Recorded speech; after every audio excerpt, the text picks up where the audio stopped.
পরিবেশের ভারসাম্য রক্ষা, জলবায়ু পরিবর্তনের বিরূপ প্রভাব মোকাবেলায় এবং সবুজায়ন বৃদ্ধির লক্ষ্যে ২৮ নং পাটনটলি ওয়ার্ডের উদ্যোগে এক বৃক্ষরোপণ কর্মসূচি অনুষ্ঠিত হয়েছে। অনুষ্ঠানে প্রধান অতিথি হিসেবে উপস্থিত ছিলেন সদরঘাট থানা জামায়াতে ইসলামের সেক্রেটারি সরওয়ার জাহান সিরাজি। তিনি তার বক্তব্যে বলেন, পরিবেশ রক্ষায় বৃক্ষরোপণের কোনো বিকল্প নেই।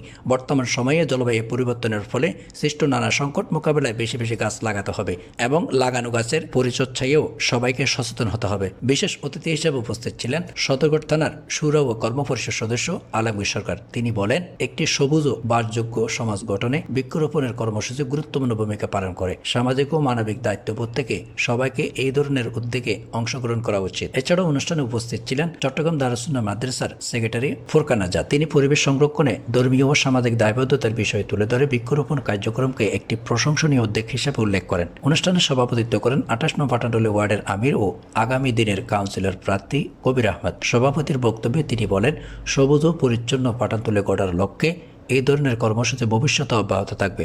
অনুষ্ঠানটি সঞ্চালনা করেন ২৮ নং ওয়ার্ডের সেক্রেটারি ডাক্তার কফিল উদ্দিন। কর্মসূচিতে স্থানীয় নেতাকর্মী, সামাজিক ব্যক্তিবর্গ ও এলাকার বাসিন্দারা অংশগ্রহণ করেন। পরে বিভিন্ন স্থানে ফলজ, বনজ, ওষুধি গাছের চারা রোপণের মাধ্যমে কর্মসূচি সমাপ্ত ঘোষণা করা হয়। বক্তারা পরিবেশ সংরক্ষণে সকলকে এগিয়ে আসার আহ্বান জানান এবং ভবিষ্যৎ প্রজন্মের জন্য একটি সবুজ ও সুস্থ বাংলাদেশ গড়ে তুলতে বৃক্ষরোপণের আন্দোলনকে আরও বেগবান করার উপর গুরুত্ব আরোপ করেন।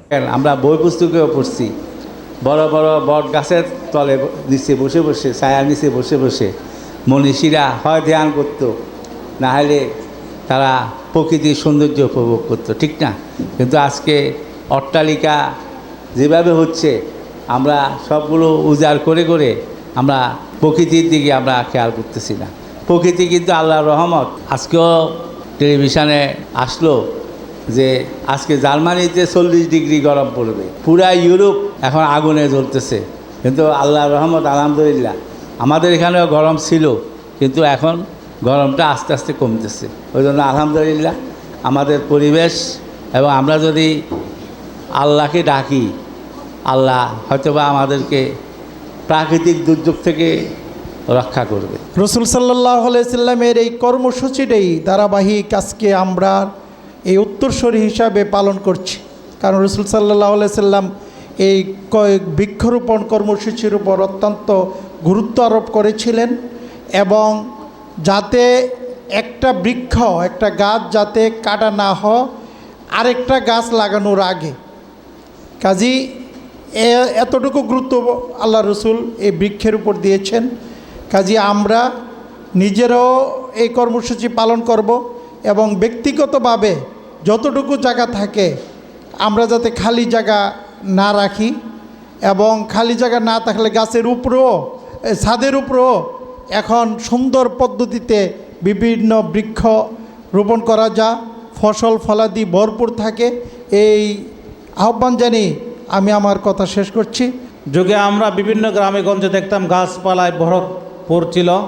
এখন বিভিন্ন কারণে ঘর বাড়ি, বিশেষ করে মহানগরীতে এই যে অক্সিজেন, মানুষ যে অক্সিজেন পায়, অক্সিজেনের একদম কমে গেছে, যার কারণে মানুষ অসুস্থ হয় বেশি। সেজন্য বাংলাদেশ জামাত ইসলামী সারা বাংলাদেশে বৃক্ষরোপণ কর্মসূচি ঘোষণা করেছেন। তার এই ধারাবাহিকতায় আজকের এই কর্মসূচি। এই বৃক্ষরোপণ কর্মসূচি একটি গুরুত্বপূর্ণ, এবং এজন্যই গুরুত্বপূর্ণ যে আজকে পরিবেশ যেভাবে মারাত্মকভাবে বিপর্যয় সৃষ্টি হয়েছে, এবং পরিবেশের যে ভারসাম্য আজকে নষ্ট হয়ে যাচ্ছে, তার অন্যতম প্রধান কারণ হিসেবে চিহ্নিত করা হয়েছে পাহাড় কাটা এবং গাছ নিধন, এবং যে পরিমাণ গাছ রোপণ করলে পরিবেশ ঠিক থাকতো, সেই পর্যায়ে আমরা বৃক্ষরোপণ কর্মসূচি পালন করছি না, বৃক্ষরোপণ করছি না। গ্রামে গঞ্জ থেকে শুরু করে শহরে তো একদম খালি জায়গায় বলতে নাই যেখানে আমরা বৃক্ষরোপণ করব। সেজন্য ছাদের উপরে এবং ব্যালকনিতে এই বৃক্ষরোপণ, এই যে ফলজ বনজ যে গাছগুলো, এই গাছগুলো যদি আমরা রোপণ করি তাহলে পরিবেশ ঠিক থাকবে, আমরা অক্সিজেন পাব, আমরা সুস্থ থাকব, এবং একটি জেনারেশন গড়ে উঠবে যাদের এই পরিবেশের কারণে যাদের মানসিক শক্তি বিকাশ ঘটবে, এবং তারা একটি সুস্থ জাতি হিসেবে গড়ে উঠতে পারবে। সেই জন্য আমাদের এই চলমান কর্মসূচি ইনশাআল্লাহ অব্যাহত থাকবে, এবং সকলকে যার যার জায়গায় একটি হলেও গাছ আমরা রোপণ করব, সেই স্লোগানকে সামনে রেখে বাংলাদেশকে সবুজের শ্যামলে আমরা সাজাবো, সেই আশাবাদ ব্যক্ত করে সকলকে ধন্যবাদ।